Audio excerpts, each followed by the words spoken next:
નમસ્કાર વિદ્યાર્થી મિત્રો, આજે આપણે ધોરણ 12 વિજ્ઞાન પ્રવાહના એક સરસ ટોપિકની વાત કરવાના છીએ, જેનું નામ છે વિદ્યુત ક્ષેત્ર રેખાઓ, electric field lines. Electric field lines એ થોડીક ઇમ્પોર્ટન્ટ છે, કારણ કે જે મોટી થિયરીઓ છે એના માટે આ થોડોક મહત્વનો ટોપિક રહેશે. હવે વિદ્યુત ક્ષેત્ર રેખાઓ કોને કહેવાય છે એની જો સૌપ્રથમ આપણે વાત કરીએ તો વિદ્યુત ભાર કે વિદ્યુત ભાર તંત્રથી ઉદ્ભવતા વિદ્યુત ક્ષેત્રનું ચિત્રાત્મક સ્વરૂપ એટલે વિદ્યુત ક્ષેત્ર રેખાઓ. અહીં અમે શું લખેલું છે કે વિદ્યુત ભાર કે વિદ્યુત ભારના તંત્રથી ઉદ્ભવતા વિદ્યુત ક્ષેત્રનું ચિત્રાત્મક સ્વરૂપ એટલે વિદ્યુત ક્ષેત્ર રેખાઓ. આપણે કોઈ પણ વિદ્યુત ભાર કે પછી વિદ્યુત ભારનું તંત્ર હોય અને એના વડે જે વિદ્યુત ક્ષેત્ર ઉદ્ભવતું હોય એનું એક ચિત્રાત્મક સ્વરૂપ એટલે કે શું કહેવાશે? વિદ્યુત ક્ષેત્ર રેખાઓ. હવે વિદ્યુત ક્ષેત્ર રેખાઓ જે છે એ આપણે જોવાના છીએ, પરંતુ એના પહેલા આપણે જાણીએ છીએ કે વિદ્યુત ક્ષેત્ર E બરાબર શું થશે? કે Q/r². એના ઉપરથી આપણને ખ્યાલ છે કે E ચલે છે 1/ શું આવે છે? r². આનો મતલબ શું થાય કે બિંદુવત વિદ્યુત ભારથી જેમ જેમ અંતર r વધે તેમ તેમ વિદ્યુત ક્ષેત્ર શું થશે? ઘટે છે. કોઈ પણ વિદ્યુત ભાર હોય એનાથી આપણે જેમ જેમ દૂર જતા જઈએ તેમ તેમ વિદ્યુત ક્ષેત્ર શું થશે? ઘટશે. કારણ કે વિદ્યુત ક્ષેત્ર એ અંતરના વર્ગના વ્યસ્ત પ્રમાણમાં હોય છે, એટલે કે અંતર r વધે તો વિદ્યુત ક્ષેત્ર ઘટે. અહીંયા આગળ એક વિદ્યુત ક્ષેત્ર રેખાઓ જ્યારે આપણે દોરતા હોય એ વખતે કઈ બાબત સમજવા જેવી છે એ જરા ધ્યાન રાખજો કે બિંદુવત વિદ્યુત ભારથી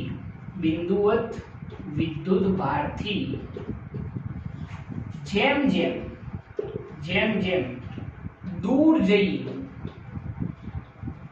તેમ તેમ ક્ષેત્ર રેખાઓ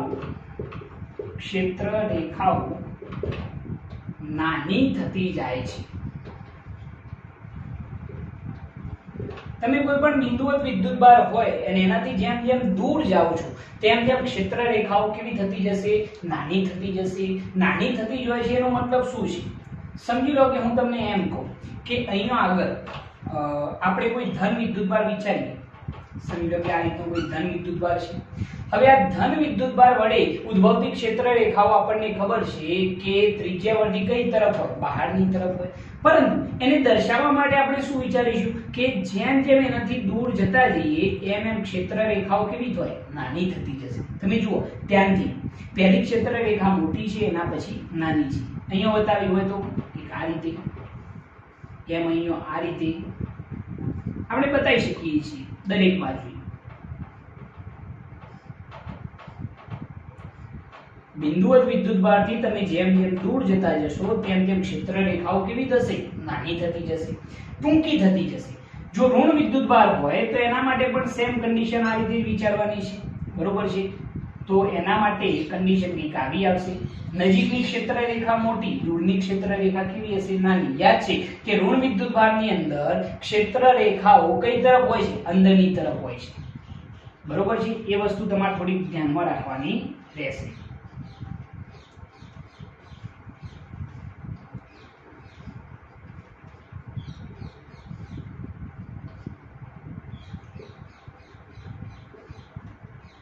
આ રીતે, બરોબર છે?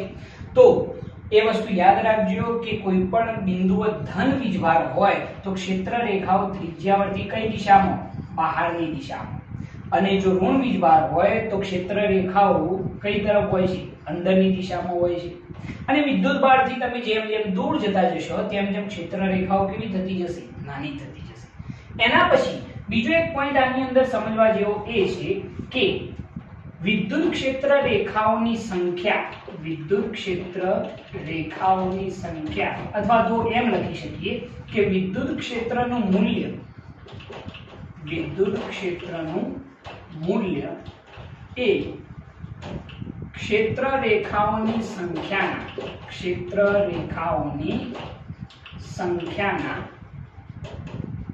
સમપ્રમાણમાં હોય છે. સૌથી મહત્વનો પોઈન્ટ છે. મેં અહીંયા શું લખેલું છે કે વિદ્યુત ક્ષેત્રનું મૂલ્ય એ ક્ષેત્ર રેખાઓની સંખ્યાના શું હોય? સમપ્રમાણમાં. મતલબ શું થયો કે ક્ષેત્ર રેખાઓ જેટલી વધુ હોય એટલું વિદ્યુત ક્ષેત્ર કેવું થાય? પ્રબળ થશે. એટલે કે ટૂંકમાં જો મારે કહેવું હોય તો હું કંઈક એવું કહી શકું કે જે જગ્યાએ ક્ષેત્ર રેખાઓ ગીચ હોય, જે જગ્યાએ ક્ષેત્ર રેખાઓ કેવી હોય? ક્ષેત્ર રેખાઓ ગીચ હોય ત્યાં વિદ્યુત ક્ષેત્ર E સદિશ કેવું હશે? પ્રબળ હશે. બરોબર છે. ક્ષેત્ર રેખાઓ કેવી હોય? ગીચ હોય તો વિદ્યુત ક્ષેત્ર E સદિશ કેવું હોય? પ્રબળ હોય. ક્ષેત્ર રેખાઓ ગીચ છે મતલબ કે ત્યાં આગળ વિદ્યુત ક્ષેત્ર રેખાઓની ઘનતા વધુ છે. ગીચ હોય મતલબ કે ઘનતા કેવી હોય? વધુ હોય. બરોબર છે. તો વિદ્યુત ક્ષેત્ર કેવું હશે? પ્રબળ. જો ક્ષેત્ર રેખાઓ છૂટી હોય, ક્ષેત્ર રેખાઓ છૂટી હોય, બરોબર છે, તો ત્યાં આગળ વિદ્યુત ક્ષેત્ર કેવું હશે? નિર્બળ હશે. ખ્યાલ આવે છે? તો અહીંયા આગળ શરૂઆતના કેટલાક પોઈન્ટની મેં વાત કરેલી છે. સૌપ્રથમ વિદ્યુત ક્ષેત્ર રેખાઓ ઇલેક્ટ્રિક ફીલ્ડ લાઇન્સ કોને કહેવાશે? તો એના માટે એક વ્યાખ્યા યાદ રાખજો કે વિદ્યુત ભાર કે વિદ્યુત ભારના તંત્રથી ઉદ્ભવતા વિદ્યુત ક્ષેત્રનું ચિત્રાત્મક સ્વરૂપ એટલે વિદ્યુત ક્ષેત્ર રેખાઓ. આપણું જે વિદ્યુત ક્ષેત્ર છે, ઇલેક્ટ્રિક ફીલ્ડ છે, એનું ચિત્રાત્મક સ્વરૂપ એટલે જ આપણે શું કહેવાય છે? વિદ્યુત ક્ષેત્ર રેખાઓ. એની અંદર આપણે જે સૂત્ર ભણ્યા છે E = Q/R², એના ઉપરથી એક વસ્તુનો તો ખ્યાલ આવે જ છે કે જેમ જેમ અંતર વધે એમ એમ વિદ્યુત ક્ષેત્ર ઘટે. બરોબર છે. બીજો એક પોઈન્ટ અહીંયા મહત્વનો આવે છે કે કોઈ પણ બિંદુવત વિદ્યુતભારથી તમે જેમ જેમ દૂર જતા જશો તેમ તેમ વિદ્યુત ક્ષેત્ર રેખાઓ કેવી થતી જશે? ટૂંકી થતી જશે, ઓછી થતી જશે, નાની થતી જશે. બરોબર છે. જો ધન વીજભાર હોય તો ક્ષેત્ર રેખાઓ બહારની તરફ હશે અને જો ઋણ વીજભાર હોય તો ક્ષેત્ર રેખાઓ અંદરની તરફ હશે. બરોબર છે. એના પછી એક મહત્વનો પોઈન્ટ આ પણ રહેશે કે વિદ્યુત ક્ષેત્રનું મૂલ્ય એ ક્ષેત્ર રેખાઓની સંખ્યાના શું હોય છે? સમપ્રમાણમાં હોય છે. સમપ્રમાણમાં હોય છે એનો મતલબ શું થયો કે જે જગ્યાએ ક્ષેત્ર રેખાઓ ગીચ હોય ત્યાં વિદ્યુત ક્ષેત્ર કેવું હશે? પ્રબળ. અને જે જગ્યાએ ક્ષેત્ર રેખાઓ છૂટી હોય એ જગ્યાએ વિદ્યુત ક્ષેત્ર કેવું હશે? નિર્બળ હશે. બરોબર છે. હવે એના પછી જો થોડીક આપણે આગળ વાત કરીએ તો આગળ શું સમજી શકાય છે એ જરા જોજો કે આપણે જે ક્ષેત્ર રેખાઓની સંખ્યા પરથી વિદ્યુત ક્ષેત્ર સમજી રહ્યા છીએ એને આપણે ઘનકોણની મદદથી પણ સમજી શકીએ છીએ. હવે ઘનકોણની મદદથી સમજવું હોય તો શું સમજી શકાય એ જરા જોઈએ આપણે. તો આપણે શું વિચારીશું? સમજી લો કે હું એક બિંદુવત વિદ્યુતભાર વિચારું. સપોઝ આ રીતના એક બિંદુવત વિદ્યુતભાર આપણે વિચારીએ છીએ. બરોબર છે. તો એના વડે જે ક્ષેત્ર રેખાઓ ઉદ્ભવે છે કઈ તરફ હશે? ત્રિજ્યાવર્તી બહારની દિશામાં હશે. તો આપણે એને બતાવીએ કે આ રીતે તો ક્ષેત્ર રેખાઓ કંઈક આ રીતે હશે.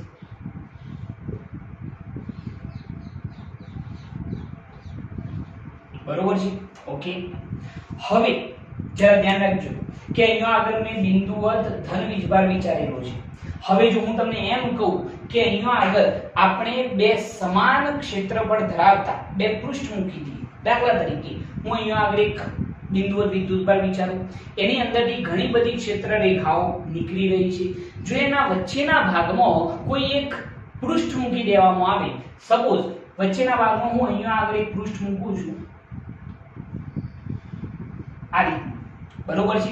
અને એટલા જ ક્ષેત્રફળનું પૃષ્ઠ હું અહીંયા પણ મૂકું છું. તો આ બે જગ્યાઓ છે. આ બિંદુનું નામ આપીએ R, આનું નામ આપીએ S. હવે અહીંયા આગળ R બિંદુ અને S બિંદુ બંનેમાંથી કઈ જગ્યાએ વિદ્યુત ક્ષેત્ર પ્રબળ હશે એ વસ્તુ આપણે સમજવાની છે. તો કઈ જગ્યાએ પ્રબળ હશે? તો જે જગ્યાએ ક્ષેત્ર રેખાઓની સંખ્યા વધુ હોય ત્યાં વિદ્યુત ક્ષેત્ર કેવું હશે? પ્રબળ હશે. અને જે જગ્યાએ ક્ષેત્ર રેખાઓની સંખ્યા ઓછી હોય ત્યાં વિદ્યુત ક્ષેત્ર કેવું હશે? નિર્બળ હશે. તો અહીંયા આગળ જુઓ, જે R પૃષ્ઠ છે ત્યાં આગળ કેટલી ક્ષેત્ર રેખાઓ એની અંદરથી પસાર થઈ રહી છે? તો 1 2 3 અને 4. બરોબર છે. અહીંયા આગળ 4 ક્ષેત્ર રેખાઓ પસાર થાય છે. અને અહીંયા આગળ જે એટલા જ ક્ષેત્રફળનું જે પૃષ્ઠ મૂકેલું છે ત્યાં આગળ કેટલી ક્ષેત્ર રેખાઓ? 2. બરોબર છે. તો આ બંનેમાંથી કઈ જગ્યાએ વિદ્યુત ક્ષેત્ર પ્રબળ હશે? તો સીધો જવાબ છે કે અહીં વિદ્યુત ક્ષેત્ર E સદિશ કેવું હશે? પ્રબળ. અને આ જે S છે ત્યાં આગળ વિદ્યુત ક્ષેત્ર E કેવું હશે? નિર્બળ હશે. વિદ્યુત ક્ષેત્ર કેવું હશે? નિર્બળ હશે. તો આ રીતે આપણે જાણી શકીએ છીએ કે વિદ્યુત ક્ષેત્ર કઈ જગ્યાએ પ્રબળ હશે અને કઈ જગ્યાએ નિર્બળ હશે. કોના ઉપરથી આપણે કહેલું છે? તો ક્ષેત્ર રેખાઓની સંખ્યા પરથી. જે જગ્યાએ ક્ષેત્ર રેખાઓની સંખ્યા વધુ ત્યાં વિદ્યુત ક્ષેત્ર પ્રબળ અને જે જગ્યાએ ઓછી ત્યાં આગળ કેવું હશે? નિર્બળ હશે. એટલા માટે જ આપણે લખ્યું હતું કે વિદ્યુત ક્ષેત્રનું મૂલ્ય એ ક્ષેત્ર રેખાઓની સંખ્યાના સમપ્રમાણમાં હોય છે. બરોબર છે. તો એના માટે આપણે આ વસ્તુ સમજી શકીએ છીએ. એના પછી જો એક બીજો પોઈન્ટ સમજવો હોય, ઓકે, હવે આપણે સમતલ કોણ અને ઘનકોણની મદદથી જે આપણે 11 સાયન્સની અંદર ભણી ચૂક્યા છીએ એના ઉપરથી ક્ષેત્ર રેખાઓ સમજવાની છે. તો તમને યાદ હશે કે સમતલ કોણ આપણે એની વ્યાખ્યાની જરૂર નથી, જસ્ટ ખાલી એના સૂત્રો યાદ કરવાના છે. એની અંદર હતું ડેલ્ટા થીટા બરાબર ડેલ્ટા L અપોન R અને ઘનકોણ બરાબર શું હતું? યાદ કરો. ઘનકોણ બરાબર હતું ડેલ્ટા ઓમેગા બરાબર ડેલ્ટા L અપન ડેલ્ટા S ક્ષેત્રફળ અપન શું આવશે? R². બરોબર છે. હવે જરા જોઈએ આપણે ઘનકોણની મદદથી ક્ષેત્ર રેખાઓ કઈ રીતે સમજી શકીએ છીએ, એટલે કે વિદ્યુત ક્ષેત્ર કઈ રીતે સમજી શકીએ છીએ. આપણે જાણીએ છીએ કે અત્યાર સુધી આપણે જે વિદ્યુત ક્ષેત્રની વાત કરી છે, બરોબર, એ E બરાબર KQ અપન R² સૂત્ર વડે મળે છે. હવે એ સાબિતી ઘનકોણની મદદથી કઈ રીતે આપી શકાય, ક્ષેત્ર રેખાઓની સંખ્યાની મદદથી કઈ રીતે આપી શકાય, એ વસ્તુ આપણે સમજવાની છે. તો એના માટે આપણે શું વિચારીશું એ જરા જોજો. સિમ્પલ વસ્તુ છે. સમજી લો કે અહીંયા આગળ હું એક બિંદુવત ધન વીજભાર વિચારું છું, તો એના વડે ઉદ્ભવતી ક્ષેત્ર રેખાઓ એ ત્રિજ્યાવર્તી કઈ તરફ હશે? બહારની તરફ હશે. આ રીતે. ઓકે. હવે અહીંયા આગળ આપણે બે પૃષ્ઠ વિચારવાના છે. બરોબર છે. બંનેના ક્ષેત્રફળ હવે કેવા વિચારીશું? જુદા જુદા.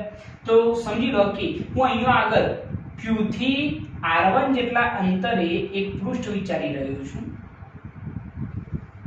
જે પૃષ્ઠને આપણે નામ આપીએ છીએ P1, જે વિદ્યુત ભારથી કેટલા અંતરે રહેલું છે? R1 અંતરે રહેલું છે. આ પૃષ્ઠ વિદ્યુત ભારથી કેટલા અંતરે છે? R1 અંતરે છે. કેવું હોય તો આપણે આ અંતર કહી શકીએ છીએ R1 ડિસ્ટન્સ છે. બરોબર. હવે જરા જોજો કે અહીંયા આગળ આ પહેલું પૃષ્ઠ છે. એના પછી અહીંયા આગળ એક બીજું પૃષ્ઠ વિચારીએ છીએ જેને આપણે નામ આપીએ છીએ P2. બરોબર. એ વિદ્યુત ભારથી કેટલા અંતરે રહેલું છે? R2 અંતરે રહેલું છે. બે પૃષ્ઠ વિચારેલા છે. બરોબર. આ પ્રથમ પૃષ્ઠ છે અને આ બીજું પૃષ્ઠ છે. આ વિદ્યુત ભારથી કેટલા અંતરે? R1 અંતરે. એનું ક્ષેત્રફળ કેવું હોય તો કહી દઈએ ડેલ્ટા S1. બીજું જે પૃષ્ઠ છે એનું ક્ષેત્રફળ કેવું હોય તો કહી દઈએ ડેલ્ટા S2. બરોબર છે. હવે જરા જોજો ઘનકોણની વ્યાખ્યા પરથી આ પૃષ્ઠે કેન્દ્ર સાથે અંતરેલો જે ખૂણો છે એને આપણે શું કહીએ છીએ? ઘનકોણ ડેલ્ટા ઓમેગા. બરોબર છે ને? આ જે પૃષ્ઠ છે એ પૃષ્ઠે કેન્દ્ર સાથે બનાવેલા ખૂણાને શું કહેવામાં આવશે? ઘનકોણ. જે આપણે 11 સાયન્સની અંદર ઘનકોણની વ્યાખ્યામાં સમજી ચૂક્યા છીએ. હવે જરા જોજો. ઓકે. હવે આના ઉપરથી જો હું તમને એમ કહું કે અહીંયા આગળ ડેલ્ટા ઓમેગા બરાબર શું લખાય છે? ડેલ્ટા ઓમેગા બરાબર ડેલ્ટા S અપન R². તો એના ઉપરથી જો આ પ્રથમ જે પૃષ્ઠ છે એની અંદર જો હું ક્ષેત્રફળનું સૂત્ર બનાવું તો એ શું બનશે? તો P1 બિંદુ પાસે, કયા બિંદુ પાસે? P1 બિંદુ પાસે જો આપણે ક્ષેત્રફળ ડેલ્ટા S1 લેવું હોય તો ડેલ્ટા S1 બરાબર શું થાય? ડેલ્ટા ઓમેગા ઇન્ટુ ડિસ્ટન્સ કેટલું છે આ પૃષ્ઠનું? કેટલા અંતરે રહેલો છે તો r1 અંતરે, તેના માટે શું થઈ જશે r1 સ્ક્વેર ઇન્ટુ શું આવશે ડેલ્ટા ઓમેગા. ખ્યાલ આવે છે ને, આના ઉપરથી સૂત્ર બનાવ્યું છે જો ડેલ્ટા ઓમેગા બરાબર delta s upon r square, તો ડેલ્ટા s બરાબર શું થાય delta omega into r square. બરોબર. તો આ જે પ્રથમ પૃષ્ઠ છે એનું ક્ષેત્રફળ ડેલ્ટા s1 બરાબર, ચલો ડેલ્ટા ઓમેગા તો એમના એમ જ છે, અને આ વિદ્યુતભારથી કેટલા અંતરે છે r1 અંતરે, એટલે ડેલ્ટા s1 બરાબર r1 સ્ક્વેર ઇન્ટુ શું આવશે ડેલ્ટા ઓમેગા. બરોબર. એ રીતે સેમ p2 બિંદુ પાસે જો લખવું હોય એનું જે ક્ષેત્રફળ છે એ શું આવશે ડેલ્ટા s2 બરાબર, ઓકે, એ વિદ્યુતભારથી કેટલા અંતરે રહેલું પૃષ્ઠ છે તો r2, તો શું આવશે r2 સ્ક્વેર ઇન્ટુ ખૂણો કેટલો રહેશે ડેલ્ટા ઓમેગા. ઘનકોણ ચેન્જ થવાનો નથી. આ પ્રથમ પૃષ્ઠ માટે પણ કેન્દ્ર સાથેનું ઘનકોણ કેટલું ડેલ્ટા ઓમેગા, બીજા પૃષ્ઠ માટે પણ કેન્દ્ર સાથેનું ઘનકોણ કેટલું ડેલ્ટા ઓમેગા. જસ્ટ ખાલી આપણે p1 બિંદુ અને p2 બિંદુ પાસે ક્ષેત્રફળના સૂત્રો બનાવવાના છે. ફરીથી એક જોજો કે ઘનકોણનું સૂત્ર ડેલ્ટા ઓમેગા બરાબર delta s upon r square. તો ક્ષેત્રફળનું સૂત્ર શું બનશે ડેલ્ટા s બરાબર r square into delta omega, એમ લખીએ આપણે r square into delta omega. હવે જરા જુઓ તો જે પ્રથમ પૃષ્ઠ છે એનું ક્ષેત્રફળ ડેલ્ટા s1 બરાબર, આના ઉપરથી ડેલ્ટા s1 બરાબર, ચલો કેન્દ્રથી અંતર કેટલું r1, તો r1 નો સ્ક્વેર ઇન્ટુ ખૂણો કેટલો ડેલ્ટા ઓમેગા. p2 બિંદુ પાસે જો વિચારીએ તો એનું ક્ષેત્રફળ ડેલ્ટા s2 બરાબર, અંતર કેટલું r2, તો r2 સ્ક્વેર ઇન્ટુ શું આવશે ડેલ્ટા ઓમેગા. બરોબર છે, ઓકે. ઘનકોણના સૂત્ર ઉપરથી આપણે લખેલું છે. હવે આપણે જે હાલ વ્યાખ્યા લખી હતી કે વિદ્યુત ક્ષેત્રનું મૂલ્ય એ ક્ષેત્ર રેખાઓની સંખ્યાના સમપ્રમાણમાં હોય છે, એટલે કે કોઈ પણ પૃષ્ઠમાંથી જેટલી પણ ક્ષેત્ર રેખાઓ પસાર થતી હોય એ ક્ષેત્ર રેખાઓની સંખ્યા એ શું બતાવે છે વિદ્યુત ક્ષેત્ર. તો એના ઉપરથી જો લખવું હોય તો વિદ્યુત ક્ષેત્ર E બરાબર n અપન ડેલ્ટા s સૂત્ર બનશે. અહીંયા આગળ મેં શું લખેલું છે ધ્યાનથી જોજો. અહીંયા બે પૃષ્ઠ બતાવેલા છે. હવે આ બંને પૃષ્ઠમાંથી પસાર થતી ક્ષેત્ર રેખાઓની સંખ્યા તો કેવી છે સમાન છે. ધ્યાનથી જો આ પ્રથમ પૃષ્ઠ કેટલી ક્ષેત્ર રેખાઓ, તો આના ગણીએ તો 1 2 3 અને 4. બરોબર છે. સેમ એ રીતે અહીંયા પણ કેટલી 1 2 3 અને 4. તો બંનેમાં ક્ષેત્ર રેખાઓની સંખ્યા કેવી સમાન પસાર થાય છે. બરોબર છે. અહીંયા આગળ વિદ્યુત ક્ષેત્ર E બરાબર મેં શું લખેલું છે n અપન ડેલ્ટા s. n જે છે એ ક્ષેત્ર રેખાઓની સંખ્યા છે. n શું છે ક્ષેત્ર રેખાઓની સંખ્યા, અને ડેલ્ટા s શું છે ક્ષેત્રફળ. આના ઉપરથી વ્યાખ્યા લખવી હોય તો શું લખાય કે એકમ ક્ષેત્રફળમાંથી કેવા એકમ ક્ષેત્રફળમાંથી પસાર થતી ક્ષેત્ર રેખાઓની સંખ્યા એ વિદ્યુત ક્ષેત્ર રજૂ કરે છે. બરોબર. તો એના ઉપરથી લખવું હોય તો n જે છે એ ક્ષેત્ર રેખાઓની સંખ્યા, અને ડેલ્ટા s શું આવશે એકમ ક્ષેત્રફળ, અને E જે છે શું બતાવે છે વિદ્યુત ક્ષેત્ર. વ્યાખ્યા યાદ રાખજો કે અહીંયા આગળ હું શું બોલ્યો છું કે એકમ ક્ષેત્રફળમાંથી કેવા એકમ ક્ષેત્રફળમાંથી પસાર થતી ક્ષેત્ર રેખાઓની સંખ્યા વિદ્યુત ક્ષેત્રને રજૂ કરે છે. ઓકે. હવે ચલો આના માટે P1 બિંદુ પાસે જો તમે E1 નું સૂત્ર બનાવો છો તો E1 બરાબર શું થશે E1 બરાબર ક્ષેત્ર રેખાઓની સંખ્યા તો બંને પૃષ્ઠમાં કેવી સમાન n જ છે, અને પહેલા પૃષ્ઠનું ક્ષેત્રફળ કેટલું ડેલ્ટા s1. બરોબર છે. આના ઉપરથી લખવું હોય તો શું લખાય જરા જુઓ કે E1 બરાબર n અપન ડેલ્ટા s1 ની જગ્યાએ શું લખાશે r1 square into delta omega. આની આપણે જરૂર પડશે. એ રીતે સેમ E2 બરાબર બીજા પૃષ્ઠ પર, બરોબર બીજા પૃષ્ઠ પર, આ કયા પૃષ્ઠ પર આવ્યું P1 બિંદુ પાસે. બરોબર છે. એ રીતે બીજા પૃષ્ઠ પર ઉદ્ભવતું વિદ્યુત ક્ષેત્ર E2 બરાબર n અપન, કારણ કે ક્ષેત્ર રેખાઓની સંખ્યા તો બંનેમાં કેવી સમાન, અપન આનું ક્ષેત્રફળ કેટલું ડેલ્ટા s2. બરોબર છે. તો E2 બરાબર n upon ચલો ડેલ્ટા s2 ની જગ્યાએ શું લખાશે r2 સ્ક્વેર ઇન્ટુ શું આવશે ડેલ્ટા ઓમેગા. આ કયા બિંદુ પાસે તો p2 બિંદુ પાસે બરોબર છે. તો આના ઉપરથી જો આપણે કેવું હોય તો હું જો બંનેનો ગુણોત્તર લઈ લઉં શું કરીએ આપણે જો બંનેનો ગુણોત્તર લઈ લઈએ તો શું થઈ જશે e1 upon e2 is equal to શું થઈ જશે બોલો e1 ની જગ્યાએ શું લખવાનું e1 ની જગ્યાએ n upon r1 square into શું આવશે ડેલ્ટા ઓમેગા upon e2 ની જગ્યાએ n upon r2 square into શું આવશે ડેલ્ટા ઓમેગા. e1 અને e2 ની કિંમત એપ્લાય કરી તો n શું થઈ જાય કેન્સલ ડેલ્ટા ઓમેગા પણ કેન્સલ તો e1 by e2 is equal to શું થશે આ છેદ છે એટલે નીચે આવી જશે r1 સ્ક્વેર અને આ છેદનો છેદ ક્યાં જશે અંશમાં જશે r2 સ્ક્વેર. તો આના ઉપરથી આપણને ખ્યાલ શું આવે છે આના ઉપરથી ખબર એ પડે છે કે e1 ચલે છે 1 upon શું થઈ જાય r1 સ્ક્વેર e1 ચલે છે 1 upon શું થયો r1 સ્ક્વેર એ રીતે e2 ચલે છે શું થશે 1 upon r2 સ્ક્વેર બરોબર છે. આ વસ્તુ આપણે આગળ ભણી ચૂક્યા છીએ કે વિદ્યુત ક્ષેત્ર એ અંતરના વર્ગના શું હોય વ્યસ્ત પ્રમાણમાં. આ ઘનકોણ જે છે એ વસ્તુ એ જ બતાવી છે.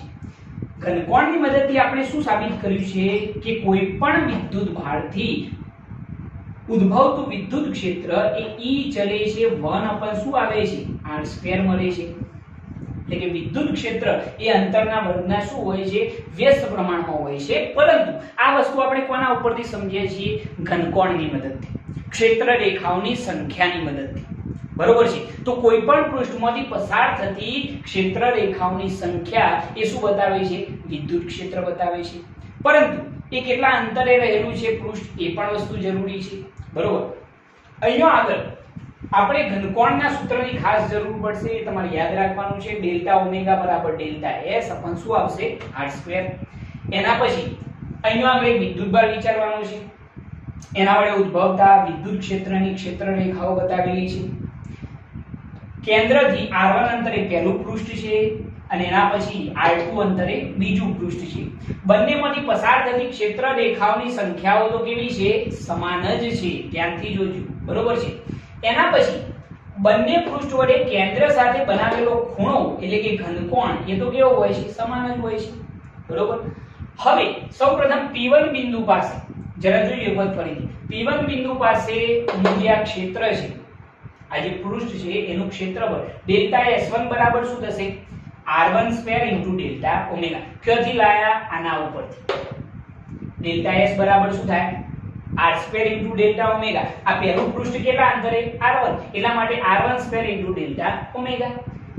P2 બિંદુ પાસે આ બીજા પૃષ્ઠ માટે શું થશે ડેલ્ટા S2 બરાબર r2 square into delta omega. એના પછી આ વસ્તુ સૌથી અગત્યની કે વિદ્યુત ક્ષેત્ર E બરાબર શું થાય n upon ડેલ્ટા s એટલે કે એકમ ક્ષેત્રફળમાંથી પસાર થતી ક્ષેત્ર રેખાઓની સંખ્યા શું દર્શાવે વિદ્યુત ક્ષેત્ર. કે કોઈ પણ એકમ ક્ષેત્રફળમાંથી પસાર થતી ક્ષેત્ર રેખાઓની સંખ્યા એ આપણને શું આપે છે વિદ્યુત ક્ષેત્ર આપે છે. તેના માટે આના ઉપરથી આપણે આ બંને પૃષ્ઠ માટે વિદ્યુત ક્ષેત્રના સૂત્રો બનાવેલા છે. પહેલા પૃષ્ઠ માટે E1 બરાબર ક્ષેત્ર રેખાઓની સંખ્યા તો બંનેમાં કેવી સમાન એટલે n જ આવશે અપન આનું ક્ષેત્રફળ કેટલું ડેલ્ટા S1 આના ઉપરથી લખ્યું છે બરોબર. તો E1 બરાબર n અપન ડેલ્ટા S1 ની જગ્યાએ આ સૂત્ર r1 square into delta omega. એટલે બીજા પૃષ્ઠ માટે શું આવશે E2 બરાબર n અપન ડેલ્ટા S2. તો E2 બરાબર n અપન ડેલ્ટા S2 ની જગ્યાએ આ સૂત્ર r2 square into delta omega એ P2 બિંદુ પાસે થઈ ગયું. હવે આ વિદ્યુત ક્ષેત્રો E1 અને E2 એ કયા બે બિંદુઓ પાસે થયા તો એક P1 અને બીજું P2. હવે બંનેનો મેં ગુણોત્તર લીધો છે. ગુણોત્તર લેતો મને એવી ખબર પડે છે કે E1 ચલે છે 1 upon r સ્ક્વેર અને E2 ચલે છે 1 upon r સ્ક્વેર. આ વસ્તુ એ જ થઈ જે આપણે આગળ ભણી ચૂક્યા છીએ કે કોઈ પણ બિંદુવત વિદ્યુત ભારથી ઉદ્ભવતું વિદ્યુત ક્ષેત્ર એ અંતરના વર્ગના શું હોય વ્યસ્ત પ્રમાણમાં હોય છે. તો આ રીતે આપણે ઘનકોણની મદદથી ઉદ્ભવતા વિદ્યુત ક્ષેત્રને સમજી શકીએ છીએ. ખ્યાલ આવે છે મિત્રો ઓકે. જો તમને અમારી આ ચેનલ પસંદ આવતી હોય તો અમારી આ ચેનલને લાઈક કરો, શેર કરો, સબસ્ક્રાઇબ કરો અને બેલ આઇકન સ્ટાર્ટ કરો, જેથી અમારા આવનારા વિડીયો તમને મળતા રહે. જય હિન્દ.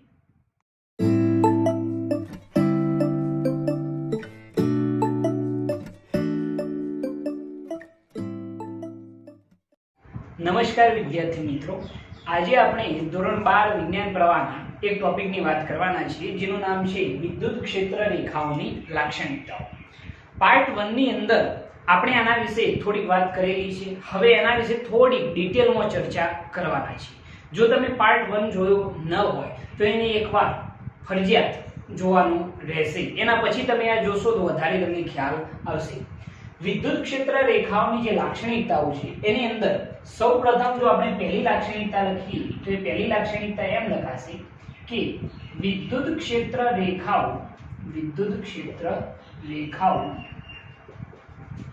ધન વિદ્યુત ભારથી શરૂ થઈ ઋણ વિદ્યુત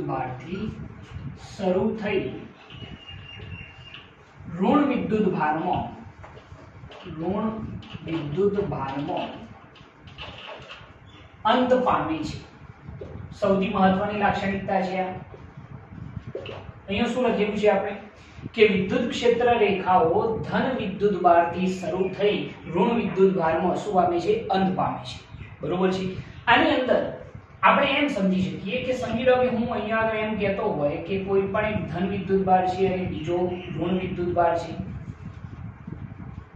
તો આની અંદર વિદ્યુત ક્ષેત્ર રેખાઓ ધન વિદ્યુત ભારમાંથી શરૂ થઈ ઋણ વિદ્યુત ભારમાં શું થાય છે? અંત પામી જાય છે. બરોબર છે. તમને યાદ હોય તો આપણે કોઈ પણ ગજિયા ચુંબકની અંદર અથવા તો ચુંબકની અંદર ક્ષેત્ર રેખાઓ આપણને ખબર છે કે n માંથી શરૂ થઈ s માંથી પસાર થઈ અને પાછી ક્યાં આવે છે? n ધ્રુવમાં આવે છે. બરોબર છે. એટલે કે ચુંબકીય ક્ષેત્ર રેખાઓ બંધગારો રચે છે. બરોબર. આની અંદર શું થતું હતું કે n માંથી ચુંબકીય ક્ષેત્ર રેખાઓ પસાર ક્યાં થશે? s માં, અને s માંથી પાછી ક્યાં આવે છે? n માં આવે છે. n માંથી નીકળી s માંથી પસાર થઈને પાછી ક્યાં આવે? n માં આવે. પરંતુ અહીંયા એવું થશે નહીં. વિદ્યુત ક્ષેત્ર રેખાઓ ધન વિદ્યુત ભારમાંથી શરૂ થઈ ઋણ વિદ્યુત ભારમાં શું થાય છે? અંત પામી જાય છે. બરોબર છે. કેટલીક બીજી ક્ષેત્ર રેખાઓ બતાવીએ તો આ રીતે બતાવી શકાય છે.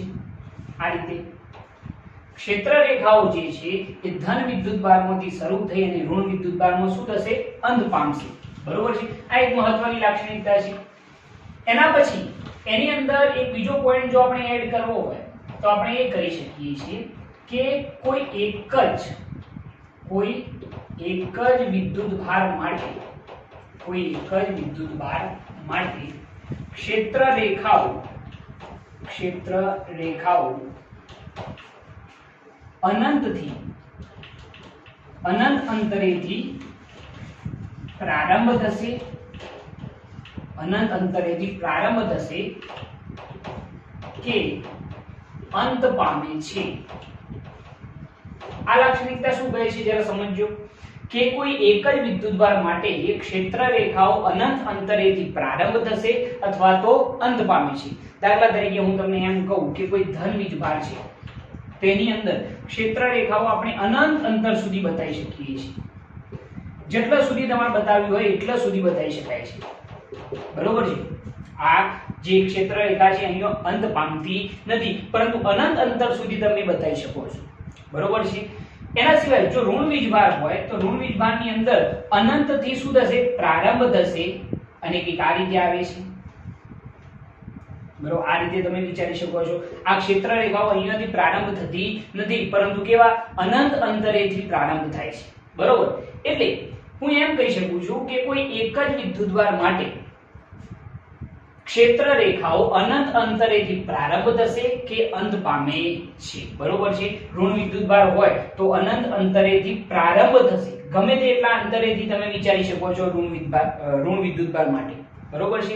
અને ધન વિદ્યુતભાર માટે અનંત અંતરે શું પામે છે? અંત પામે છે. બરોબર. એ પણ એક મહત્વનો પોઈન્ટ રહેશે. એના પછી જો એક બીજી લાક્ષણિકતાની આપણે વાત કરીએ તો એ લાક્ષણિકતા શું લખી શકાય જરા જોજો કે વિદ્યુત ભાર વગરના વિસ્તારમાં વિદ્યુત ક્ષેત્ર રેખાઓ તૂટ્યા વગરના સતત વક્રો રૂપે દર્શાવી શકાય છે। આ બીજી લાક્ષણિકતા આપણે લખેલી છે કે વિદ્યુતભાર વગરના વિસ્તારમાં વિદ્યુત ક્ષેત્ર રેખાઓ તૂટ્યા વગરના સતત વક્રો રૂપે દર્શાવી શકાય છે। બરોબર છે। કોઈ આપણે એવો વિસ્તાર વિચારીએ કે જ્યાં આગળ કોઈ વિદ્યુતભાર છે જ નહીં, તો ક્ષેત્ર રેખાઓ બતાવવી હોય તો આપણે તૂટ્યા વગરના સતત શું બતાવી શકીએ છીએ? વક્રો બતાવી શકીએ છીએ। આ પણ એની એક લાક્ષણિકતા છે। એના પછી જો ત્રીજી લાક્ષણિકતા કેવી હોય તો એ સૌથી અગત્યની છે, અને એ કઈ આવશે? તો એ લાક્ષણિકતા એવી છે કે વિદ્યુત ક્ષેત્ર રેખાઓ કદાપી એકબીજાને છેદતી નથી। વિદ્યુત ક્ષેત્ર રેખાઓ કદાપી એકબીજાને છેદતી નથી। બરોબર? આ જરા સમજો કે વિદ્યુત ક્ષેત્ર રેખાઓ જે છે એ કદાપી એકબીજાને છેદશે નહીં। કદાચ કોઈ એમ પૂછે સાહેબ જો છેદે તો? જો છેદે તો એક જ બિંદુ પાસે બે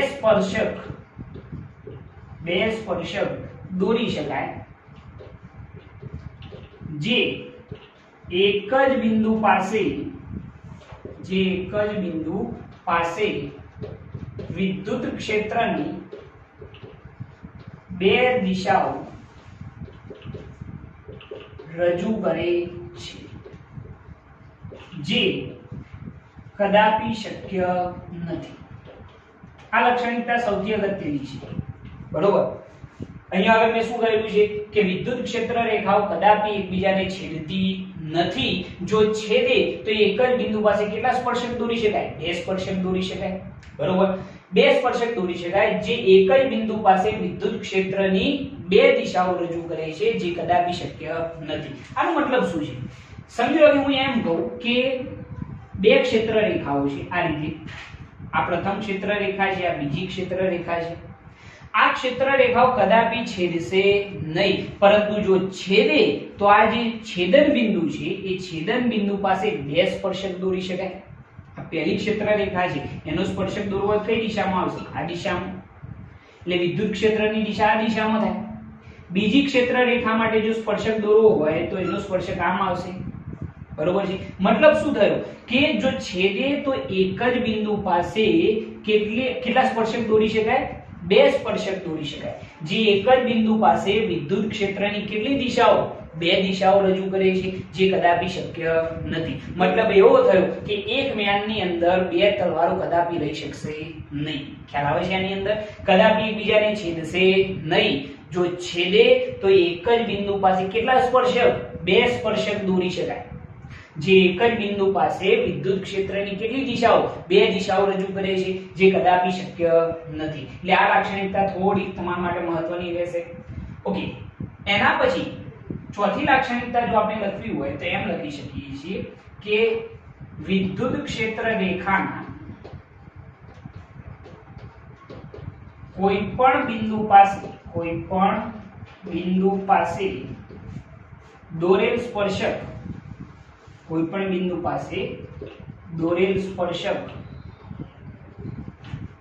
તે બિંદુ પાસે વિદ્યુત ક્ષેત્રની દિશા બતાવે છે। આ પણ એક સમજવા જેવી લાક્ષણિકતા છે કે વિદ્યુત ક્ષેત્ર રેખાના કોઈ પણ બિંદુ પાસે દોરેલો સ્પર્શક તે બિંદુ પાસે શું રજૂ કરે છે? વિદ્યુત ક્ષેત્રની દિશા। દાખલા તરીકે હું આ રીતની એક ક્ષેત્ર રેખા બતાવું, બરોબર છે? તો આના કોઈ પણ બિંદુ પાસે દોરેલો સ્પર્શક, સમજી લો કે અહીંયા ધન વીજભારમાંથી ક્ષેત્ર રેખા શરૂ થાય છે અને ઋણ વીજભારમાં શું થાય? અંત પામે છે। સપોઝ એવું આપણે વિચારીએ, બરોબર? આ ધન વીજભાર, આ ઋણ વીજભાર, ક્ષેત્ર રેખા અહીંયાથી શરૂ થઈને અહીંયા શું થાય છે? અંત પામે છે। બરોબર? હવે જરા જોજો તો આ ક્ષેત્ર રેખાના કોઈ પણ બિંદુ પાસે દોરેલો સ્પર્શક એ બિંદુ પાસે વિદ્યુત ક્ષેત્રની શું બતાવશે? દિશા। સમજો અહીંયા સ્પર્શક દોરીએ તો આમ આવશે, અહીંયા દોરીએ તો આમ આવશે। બરોબર, એટલે કે ક્ષેત્ર રેખાના કોઈ પણ બિંદુ પાસે દોરેલો સ્પર્શક તે બિંદુ પાસે વિદ્યુત ક્ષેત્રની શું બતાવે છે? દિશા બતાવે છે. ઓકે, તો આપણે એક મહત્વની લાક્ષણિકતા થઈ ગઈ. એના પછી પાંચમી લાક્ષણિકતા જો આપણે કહેવી હોય તો એમ કહી શકીએ કે વિદ્યુત ક્ષેત્ર રેખાઓ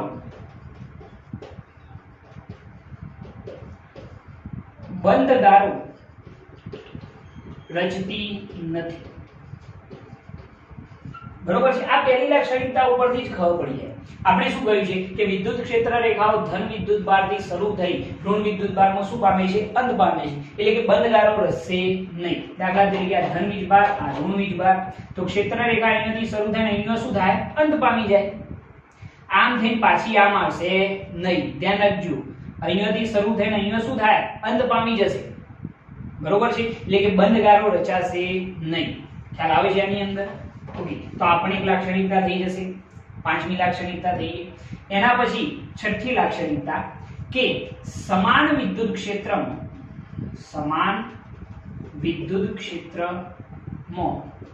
ક્ષેત્ર રેખાઓ એકબીજાને સમાંતર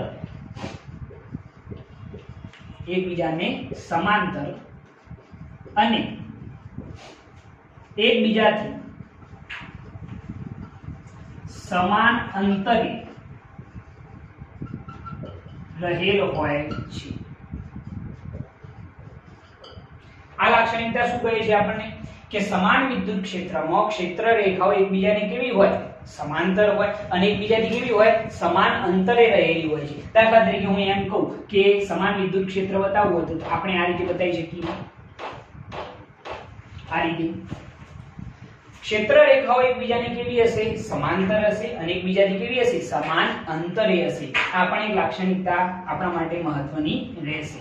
એના પછી જો સાતમી લાક્ષણિકતા કેવી હોય તો એ લાક્ષણિકતા આપણે થોડીક શોર્ટમાં લખી કાઢીએ કે ક્ષેત્ર રેખાઓ, વિદ્યુત ક્ષેત્ર રેખાઓ જે જગ્યાએ ગીચ હોય, વિદ્યુત ક્ષેત્ર રેખાઓ જે જગ્યાએ કેવી હોય? ગીચ હોય, ત્યાં આગળ વિદ્યુત ક્ષેત્ર E સદિશ કેવું હોય છે? પ્રબળ હોય છે.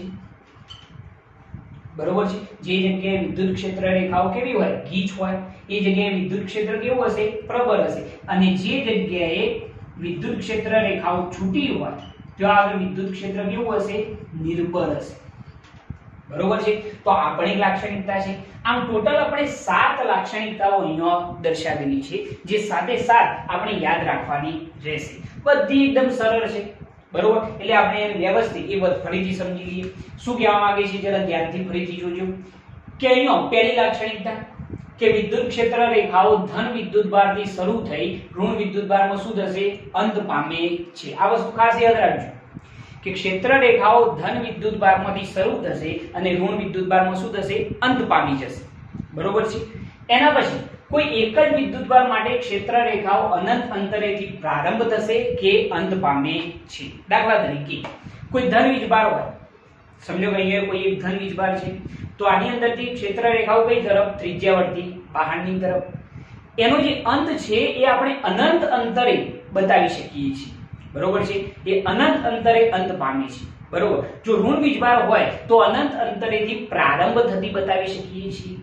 બરોબર, તો આ એક લાક્ષણિકતા થઈ ગઈ કે કોઈ એક જ વિદ્યુતભાર માટે ક્ષેત્ર રેખાઓ અનંત અંતરેથી પ્રારંભ થશે કે અંત પામે છે. બરોબર, એના પછી બીજી લાક્ષણિકતા કે વિદ્યુતભાર વગરના વિસ્તારમાં વિદ્યુત ક્ષેત્ર રેખાઓ તૂટ્યા વગરના સતત વક્રો રૂપે દર્શાવી શકાય છે. જો વિદ્યુતભાર વગરનું કોઈ ક્ષેત્ર હોય, વિદ્યુતભાર વગરનો કોઈ વિસ્તાર હોય તો એની અંદર વિદ્યુત ક્ષેત્ર રેખાઓ સતત વક્રો રૂપે રજૂ કરવામાં આવે છે. બરોબર, એના પછી ત્રીજી લાક્ષણિકતા કે વિદ્યુત ક્ષેત્ર રેખાઓ કદાપી એકબીજાને છેદશે નહીં. આ વસ્તુ યાદ રાખજો કે વિદ્યુત ક્ષેત્ર રેખાઓ કદાપી એકબીજાને છેદતી નથી. જો છેદે તો એક જ બિંદુ પાસે કેટલા સ્પર્શક? 2 સ્પર્શક દોરી શકાય. જે એક જ બિંદુ પાસે વિદ્યુત ક્ષેત્રની કેટલી દિશાઓ? 2 દિશાઓ રજૂ કરે છે, જે કદાપી શક્ય નથી. મેં તમને આ વસ્તુ સમજાવી કે આ રીતે કદાપી છેદી શકશે નહીં. જો છેદે તો શું થાય? સમજો આ પહેલી વિદ્યુત ક્ષેત્ર રેખા છે અને આ બીજી છે, તો આ પહેલી ક્ષેત્ર રેખાનો સ્પર્શક કેમ આવશે? આમ આવશે. બીજી ક્ષેત્ર રેખાનો સ્પર્શક આમ આવશે. એટલે કે જો છેદે તો એક જ બિંદુ પાસે કેટલા સ્પર્શક દોરી શકાય? બે સ્પર્શક દોરી શકાય. જે એક જ બિંદુ પાસે વિદ્યુત ક્ષેત્રની કેટલી દિશાઓ? બે દિશાઓ બતાવે છે, જે કદાપી શક્ય નથી. આ વસ્તુ યાદ રાખજો કે ક્ષેત્ર રેખાના કોઈ એક જ બિંદુ પાસે બે સ્પર્શક કદાપી દોરી શકાય નહીં. જો દોરીએ તો એ એક જ બિંદુ પાસે વિદ્યુત ક્ષેત્રની કેટલી દિશાઓ?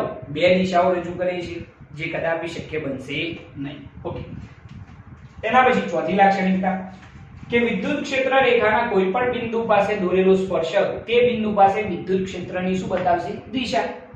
કોઈ પણ ક્ષેત્ર રેખા હોય એના કોઈ પણ બિંદુ પાસે દોરેલો જે સ્પર્શક છે એ સ્પર્શક તે બિંદુ પાસે વિદ્યુત ક્ષેત્રની શું બતાવશે? દિશા બતાવશે. મેં તમને હાલ જ કહ્યું કે સમજો કે આ રીતની કોઈ ક્ષેત્ર રેખા વિચારીએ, આ પ્લસ ક્યુ આ માઈનસ ક્યુ, ધનમાંથી ઋણમાં જાય ને, તો કોઈ પણ બિંદુ પાસે દોરેલો સ્પર્શક ગમે તેટલા તમારી ઈચ્છા હોય એટલા સ્પર્શક દોરો. કોઈ પણ બિંદુ પાસે દોરેલો સ્પર્શક તે બિંદુ પાસે વિદ્યુત ક્ષેત્રની શું બતાવે છે? દિશા બતાવે છે.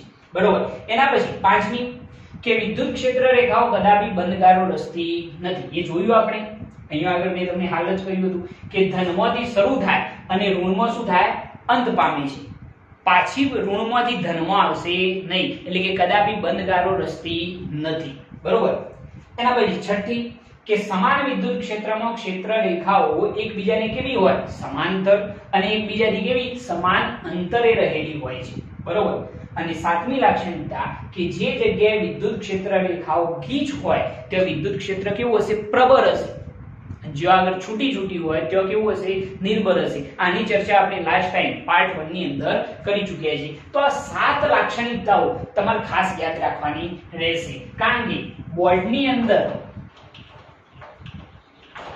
આ ક્વેશ્ચન પૂછાયેલો છે અને મોસ્ટ આઈએમપી ક્વેશ્ચન રૂપે આપણે આને વિચારીશું. એટલે આ સાતે સાત લાક્ષણિકતાઓ તમારા મોઢે હોવી જોઈએ. ઓકે, એના પછી જો આપણે થોડીક આગળ વાત કરીએ તો ક્ષેત્ર રેખાઓ જે છે એ કઈ રીતે દોરી શકાય.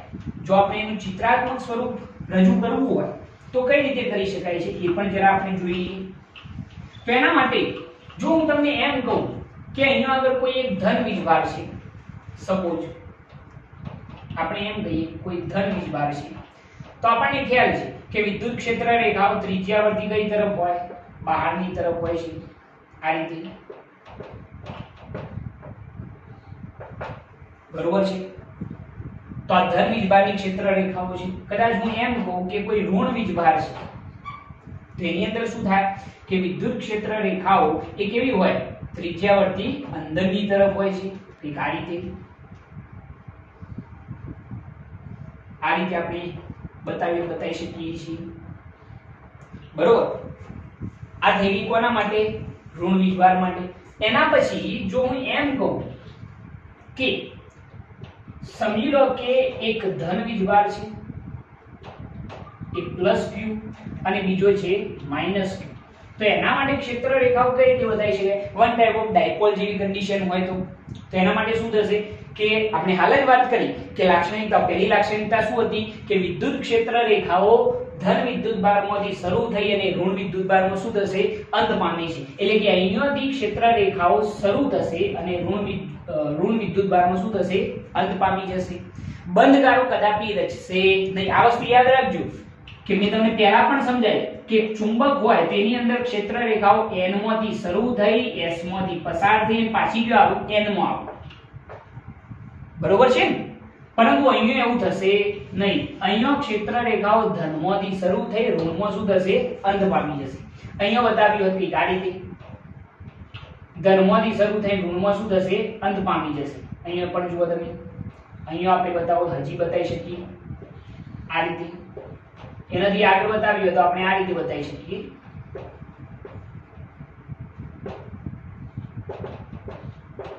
બરોબર. આની અંદર આવતી બતાવવાની છે, એટલે કે આ રીતે કંઈક બતાવીશું આપણે.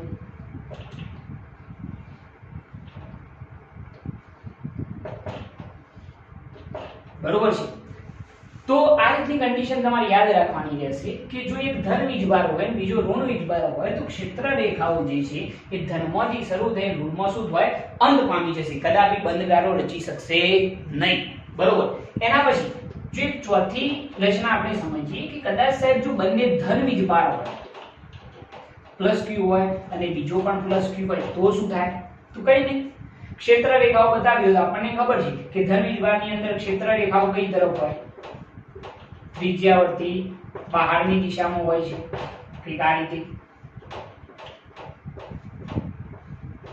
બરોબર છે. અહીંયા પણ સેમ કન્ડિશન,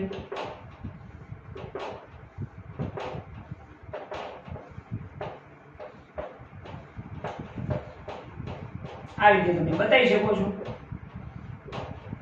બરોબર. પરંતુ અહીંયા એ વસ્તુ યાદ રાખવાની છે કે અહીંયા ક્ષેત્ર રેખાઓ જે છે એ કદાપી એકબીજાને છેદશે નહીં. તમે ધ્યાનથી જુઓ કે અહીંયા આગળ મેં ક્ષેત્ર રેખાઓ બતાવેલી છે, પરંતુ આ ક્ષેત્ર રેખાઓ જે છે એ કદાપી એકબીજાને છેદશે નહીં, બરોબર છે. ધન વીજભાર છે એટલે ક્ષેત્ર રેખાઓ ત્રિજ્યાવર્તી કઈ તરફ? બહારની દિશામાં બતાવેલી છે. જો ઋણ વીજભાર હોય, બંને ઋણ હોય તો આપણે ખાલી શું કરત? ત્રિજ્યાવર્તી અંદરની દિશામાં બતાવત, બીજો કોઈ ફેરફાર કરત નહીં, બરોબર છે. જો ઋણ વીજભાર હોત તો શું થાત? આ અંદરની તરફ આવત, બરોબર. અહીંયા પણ અંદરની તરફ આવત, પરંતુ અહીંયા બંને ધન વીજભાર છે એટલે ક્ષેત્ર રેખાઓ કઈ તરફ હોય છે? બહારની તરફ હોય છે, બરોબર. આની અંદર પણ યાદ રાખવાનું કે ક્ષેત્ર રેખાઓ કદાપી એકબીજાને છેદશે નહીં. જો છેદે તો શું થાય? એક જ બિંદુ પાસે કેટલા સ્પર્શક? બે સ્પર્શક દોરી શકાય. જે એક જ બિંદુ પાસે વિદ્યુત ક્ષેત્રની કેટલી દિશાઓ? બે દિશાઓ રજૂ કરશે, જે કદાપી શક્ય બનશે નહીં. એના પછી જો બીજી થોડીક આકૃતિ જોવી હોય તો આપણે એ બતાવી શકીએ છીએ કે સમજી લો કે હું તમને એમ કહું કે અહીંયા આગળ પાંચમી જે રચના છે એના માટે એમ વિચારીએ કે કોઈ સમાન વિદ્યુત ક્ષેત્ર હોય તો એની રચના કેવી હશે? તો એની રચના કંઈક આવી હશે. ક્ષેત્ર રેખાઓ એકબીજાની કેવી હોય? સમાંતર હોય, અને એકબીજાની કેવા અંતરે હોય? સમાન અંતરે હોય. તો આ શું દર્શાવે છે? સમાન વિદ્યુત ક્ષેત્ર. આ વસ્તુ યાદ રાખજો. આ શું દર્શાવે છે? સમાન વિદ્યુત ક્ષેત્ર. ઓકે, આની અંદર જો કદાચ હું એમ કહું કે સમાન વિદ્યુત ક્ષેત્રની અંદર કોઈ એક ધાતુનો ગોળો મૂકી દઈએ તો કન્ડિશન શું થાય? તો કંઈક આવું થશે. જુઓ જરા કે સમાન વિદ્યુત ક્ષેત્ર છે, બરોબર, એટલે અહીંયા આગળ ક્ષેત્ર રેખાઓ કંઈક આવી થઈ જશે.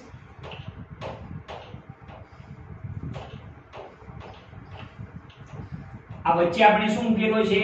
ધાતુનો ગોળો. તો એના માટે ક્ષેત્ર રેખાઓ ધાતુના ગોળાની અંદર પ્રવેશતી હોય એવું આપણને લાગે છે. જરા ધ્યાનથી જુઓ. અને અહીંયા આ રીતે બહાર નીકળતી જણાય છે.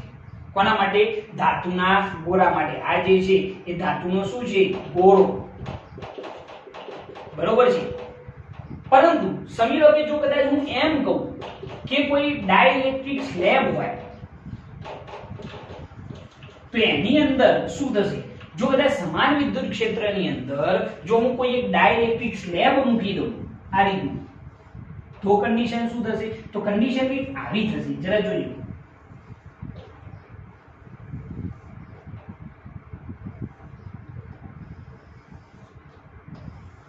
ક્ષેત્ર રેખાઓ જે છે એ થોડી કઈ તરફ ખેંચાય છે? બહારની તરફ ધકેલાઈ જાય છે.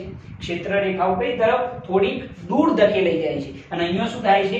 અંદરની તરફ ધકેલાય છે. તો ડાઇલેક્ટ્રિક સ્લેબમાં દૂર ધકેલાશે. એ વસ્તુ તમારે યાદ રાખવાની રહેશે. તો આ કેટલાક એના ઉદાહરણો છે કે આપણે આ બધી જે ક્ષેત્ર રેખાઓ છે એને ડ્રો કઈ રીતે કરી શકાય, જે મેં તમને અહીંયા આગળ બતાવેલું છે.